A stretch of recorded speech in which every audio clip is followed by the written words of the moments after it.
Hey, what's going on, everybody? Welcome to day 4 of the 31 Days of Horror. Derek here, as usual, bringing you lots of good reviews and all that good stuff. Well, I got something really special for you guys today because it's a film that I grew up watching as a kid, and it's really because if you haven't been watching my channel, you know that I always do kaiju films and top tens and stuff. So I was big fan of kaiju films growing up, so I wanted to review a few giant monster films and all that stuff for you guys because it's the stuff I always watched on Halloween, like old school AMC. They used to have the old giant monster movies on. So I wanted that kind of experience too, and I bring you, one that I grew up watching. I used to watch this VHS all the time. If you'll see my thumbnail when you pop this video up, when that's actually the cover of the VHS I used to own of this film when I was a kid, and it was really a special moment to me with this film. It's one of my first VHSs I ever purchased, and movies I watched constantly, and it holds a special place in my heart. So what I got for you guys today is a film from 1956. It's directed by Ishiro Honda, who, if you don't know who he is the director of multiple giant monster films from Japan, including he's one of the forefathers of Godzilla, or actually most of the same production and effects and music is all the same people that did Godzilla. And that is Rodan. I have it in this double pack with another Ishiro Honda film, War of the Gargantuans. So I don't want you to think that the title's Rodan and the War of the Gargantuans. It's just a double pack, and that's how they put this film out on DVD.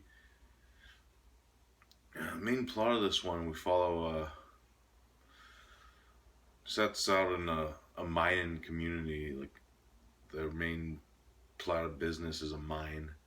So we're introduced to a few characters, and one of them is our main character, Shigeru, who's the main engineer that works on the mine. Anything that he has to do with flooding or anything mountain related, he has to fix.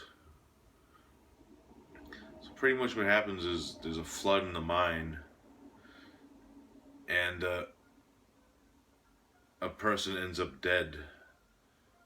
The cause of the death is determined that he was murdered, and the main suspect is actually Shigeru's future brother-in-law. He's engaged to his sister Kyoto, so the brother-in-law Goro is the main suspect.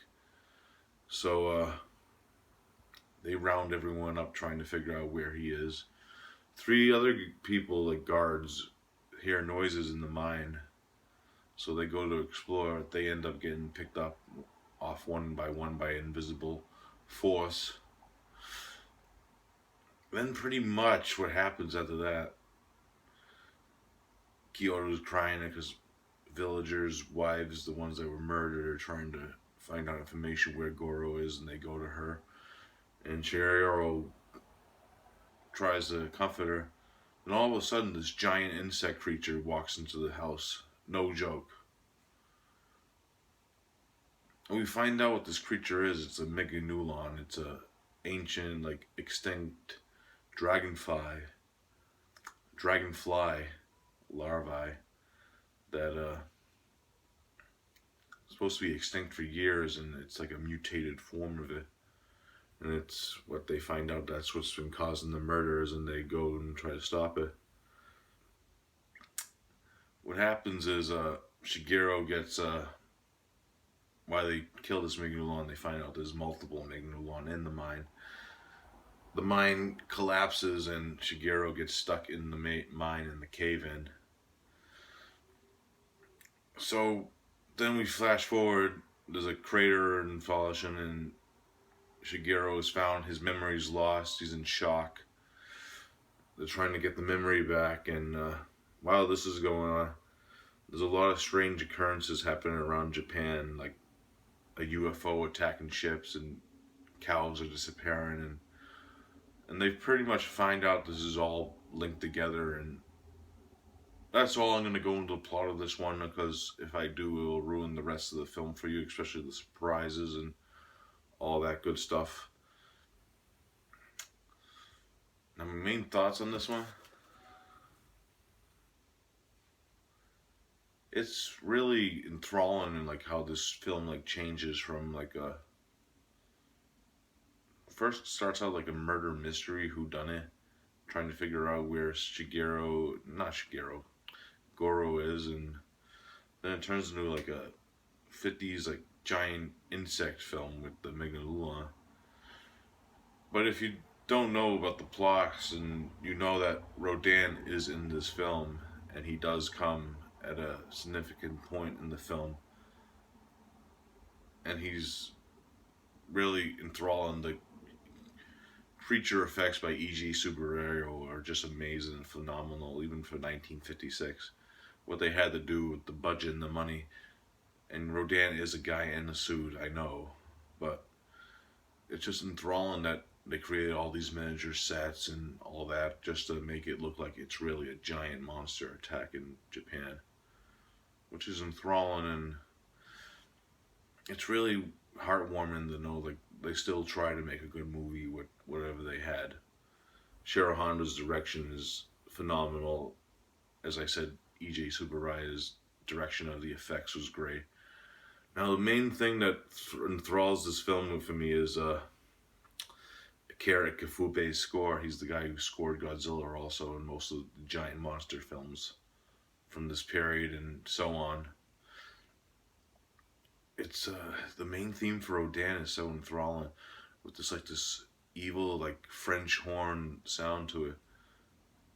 When you hear the French horn going, and then it gets you into the mood of what's going to happen in Rodan's theme, and you hear that theme lowly like during certain scenes, because you don't see Rodan until like the very like third part of the film.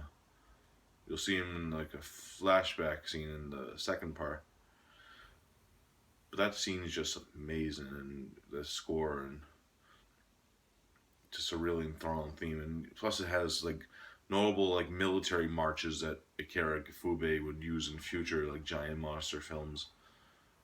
And he's just a really underrated composer, and his music's really what drives all these giant monster films and gives them their own style and themes, which I really enjoy. One scene I wanted to talk about and directly is the scene where Shigeru actually gets his memory back.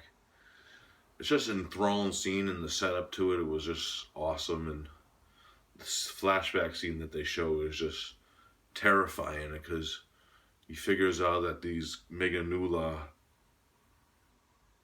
that were killing all his friends were not really the main threat.